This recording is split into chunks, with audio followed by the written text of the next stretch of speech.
The desperate call.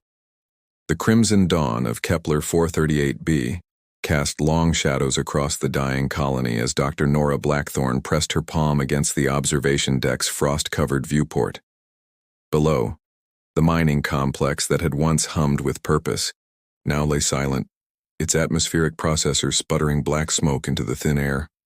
The terraforming project that was supposed to make this world habitable had failed catastrophically, and worse, the Crimson Fever had arrived with the last supply ship. Another 12 cases overnight. Governor Marcus Thorne's voice cracked as he joined her at the window. His weathered face showed the strain of leading 300 souls toward what seemed like inevitable death. That brings us to 67 infected. Dr. Pemberton estimates we have maybe 2 weeks before total colony collapse. Nora pulled her lab coat tighter around her shoulders. The heating systems were failing too, along with everything else. The nearest supply ship won't reach us for 4 months, Marcus. We both know what that means. Through the comm system, Engineer Jasper Kellaway's voice echoed from the mining depths. Governor, you need to see this. We've found something in Shaft 7, something that wasn't in any of our geological surveys. 20 minutes later, Nora descended into the planet's bowels alongside Marcus and young Mira Vasquez, the maintenance technician whose knowledge of alien tech had proven invaluable during the crisis. The mining tunnel stretched deep into the planet's core, lit by flickering work lights that cast dancing shadows on the rocky walls. There, Jasper pointed ahead, his breath visible in the cold air. We broke through into a natural cavern yesterday and found that. The chamber opened before them like a cathedral, its ceiling disappearing into darkness. But it was the structure, in the center, that stole their breath, a crystalline spire that pulsed with soft blue light, covered in intricate symbols that seemed to shift and flow across its surface.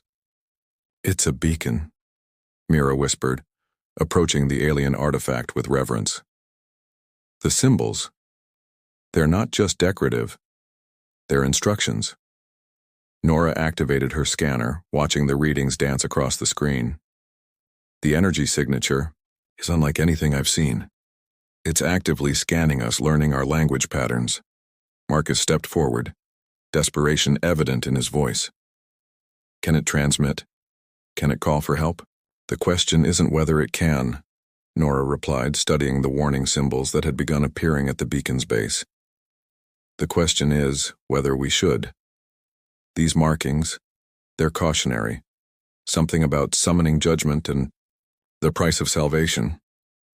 Above them, the comm crackled with news that made the decision for them.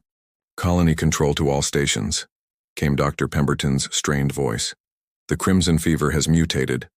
Infection rate is now 100%. We have perhaps 72 hours before the first deaths. Mira placed her hand on the beacon's surface and it responded immediately, symbols blazing brighter as it interfaced with her neural patterns. I can activate it, she said quietly, but once we send the signal, there's no taking it back. Marcus looked at his dying colony, then at the beacon that offered their only hope. Do it. As Mira's fingers traced the activation sequence, the beacon erupted in brilliant light, sending a pulse of energy deep into space. The message was simple, desperate, and transmitted in 100 languages. We are dying. Please help us. In the depths of space, something ancient stirred and began its journey toward Kepler 438b. The response. 72 hours after the beacon's activation, the sky above Kepler 438b began to change. What started as a faint shimmer in the upper atmosphere quickly grew into something that defied every law of physics. Dr. Nora Blackthorne thought she understood. The ship, if it could be called that, descended like a living mountain, its surface rippling with organic patterns that pulsed in rhythm with some alien heartbeat. It's beautiful, whispered Mira Vasquez from her hospital bed, the crimson fever now burning through her veins like liquid fire. The disease had claimed 37 colonists in the past 3 days, and those still alive bore the telltale crimson marks spreading across their skin like bloody spider webs. Governor Marcus Thorne stood at the medical center's window, watching the impossible vessel settle onto the planet's surface with the grace of a falling feather. despite its massive size. Beautiful or not, let's hope they're here to help. The first contact came not through radio waves or traditional communication, but as a voice that seemed to speak directly into their minds. The words formed in perfect melodic English. "We have heard your cry across the void. We are the Kethmori, children of the first civilization. We come bearing gifts of healing and judgment." Nora struggled to her feet, fighting the fever that made her vision swim. Through the observation deck, she could see figures emerging from the organic ship. Tall, graceful beings that moved like liquid light, their forms seeming to shift between solid matter and pure energy. At their head walked one whose presence commanded attention even from a distance. "I am Captain Zara Nightwind of the Healing Fleet." The voice resonated through their consciousness. "I speak for the Adjudicator, keeper of cosmic justice. Your species has sent a plea into the darkness, and we have come to answer." Within hours, the aliens had established a treatment center in the colony's main hall. Their technology was beyond miraculous.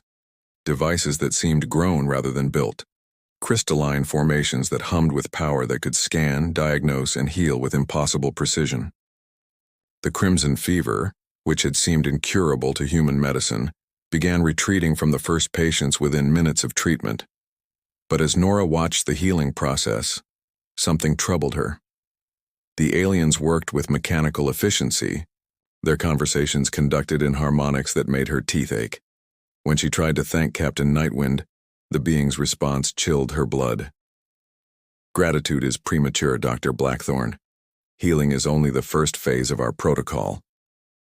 The Adjudicator must determine whether your species deserves salvation." "What do you mean?" Nora demanded, but Nightwind had already moved away, tending to other patients with the same unsettling precision. It was young Mira, now miraculously recovered, who first noticed the pattern. "Dr. Blackthorn," she whispered urgently, pulling Nora aside. "They're not just healing us, they're scanning us, our memories, our genetics, our history, and they're categorizing us." Through the medical center's walls, they could hear a deep, resonant voice that seemed to come from the ship itself. The Adjudicator speaking in tones that made the very air vibrate. "The records are clear. This species bears the mark of the Destroyers. Their ancestors committed the Great Extinction. The question remains, do they deserve the mercy their victims were denied?" Governor Thorne approached Captain Nightwind, desperation creeping into his voice. "We don't understand."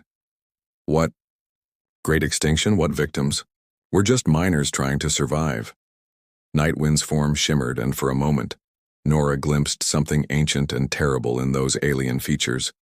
A pain so deep, it had transcended individual suffering to become a wound in reality itself.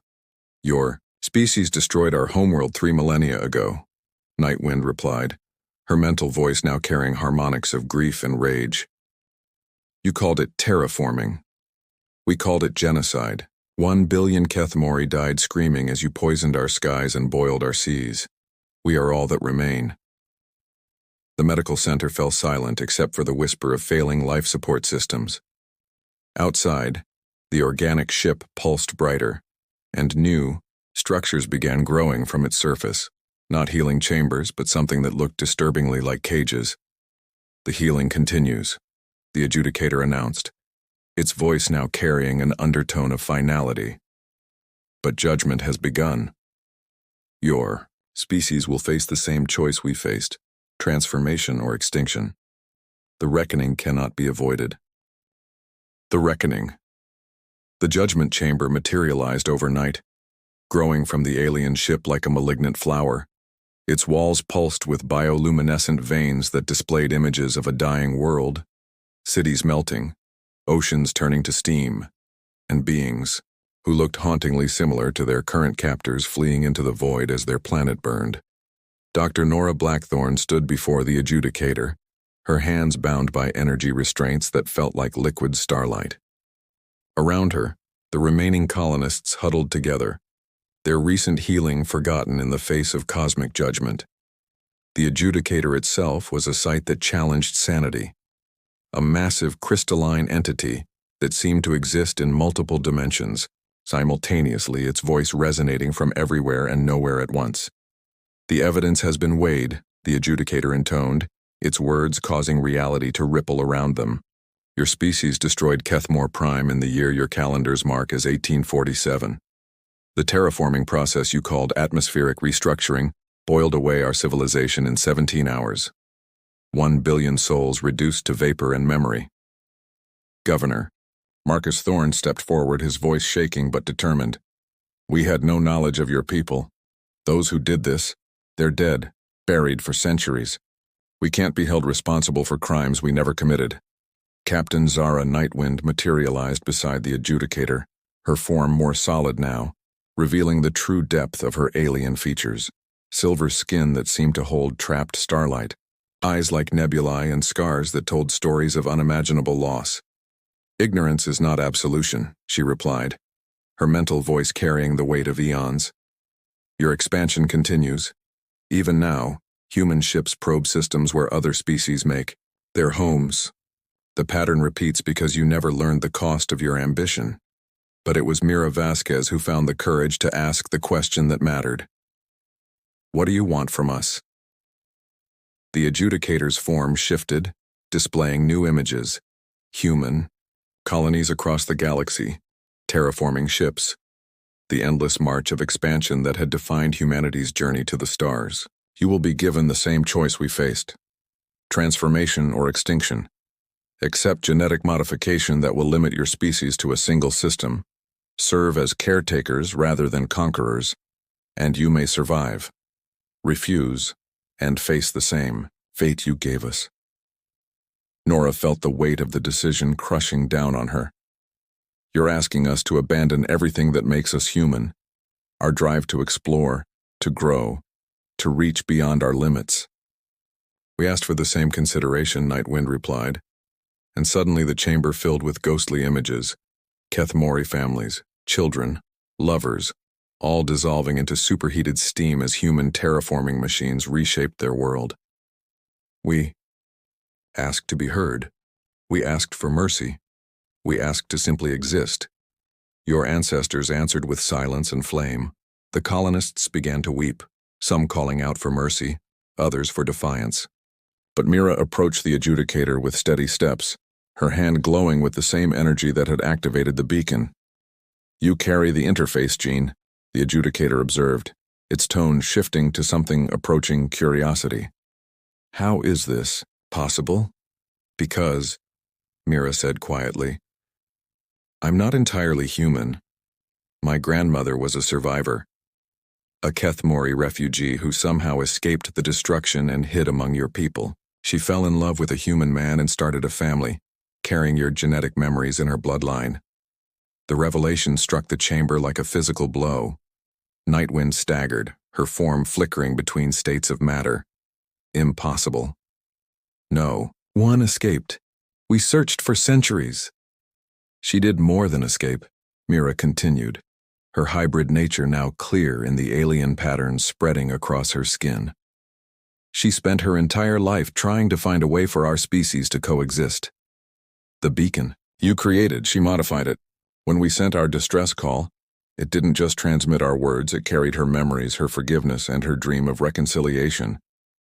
The adjudicator fell silent for the first time since its arrival, processing implications that reached across millennia of grief and vengeance. When it spoke again, its voice carried a different quality. Uncertainty rather than absolute judgment. The hybrid carries memories of both extinction and survival. Her genetic patterns suggest possibility. A path between transformation and destruction. Nora stepped forward, understanding blazing in her eyes. Not servitude, not extinction. Partnership.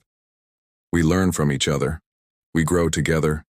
We ensure that what happened to your people never happens again. To anyone. Nightwind looked at Mira with something approaching wonder. You would trust us after everything. My grandmother did, Mira replied. She believed that understanding could overcome even the deepest wounds. But the choice isn't just ours to make, it's yours too. Do you choose justice, or do you choose healing? The judgment chamber began to shift, its walls displaying new images. Human and Kethmori working together, ships designed for exploration rather than exploitation, worlds preserved rather than consumed. The adjudicator's form softened, and, for the first time in 3 millennia, Captain Zara Nightwind smiled. Perhaps, the adjudicator said slowly, there is a third option we had not considered. The reckoning need not end in vengeance, it can end in wisdom. The energy restraints dissolved and the colonists found themselves free. But they were no longer the same people who had sent a desperate plea into the darkness. They had become something new, bridges between two species, guardians of a future where salvation and reckoning could finally coexist.